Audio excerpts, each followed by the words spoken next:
Penn State is another team that is probably in Tier 2B on the outside looking in as far as trying to get themselves into the NCAAs out of the Big Ten. Backcourt is key, but once again, they got a couple of big departures, Dom, that is probably going to come back to bite them in the end if they don't find a way to replace that production.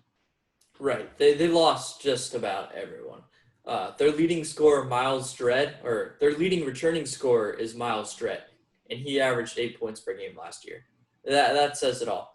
Penn State, another one of those teams that had that solid core of seniors. They were playing well all year. They kind of peaked a little bit too early. They, similar to Maryland, started to falter towards the end of February and the beginning of March. So who knows how the tournament would have gone for them, but if they were going to make any noise at all, it was going to be that year. And missing out on the tournament for a program like Penn State, who isn't necessarily an established college basketball program, is crucial because if they make a Sweet 16, an Elite 8, or possibly even longer run, all of a sudden the recruiting class can improve.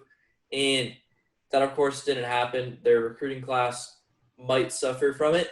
And going forward, I don't see Penn State doing that much, especially not on terms in which they performed in 2019-2020. Yeah, and we mentioned Maryland being thin, now Penn State not being experienced enough. And that is going to be something that really comes back. You have to have depth. You have to have experience. Those are really the two hallmarks of a successful team in a powered conference that can make a big run in the NCAA tournament. Maryland doesn't have the depth. Penn State doesn't have the experience. And Penn State might even be a little low on depth, too, if you look at their entire roster. That's going to be something to where they clearly struggle.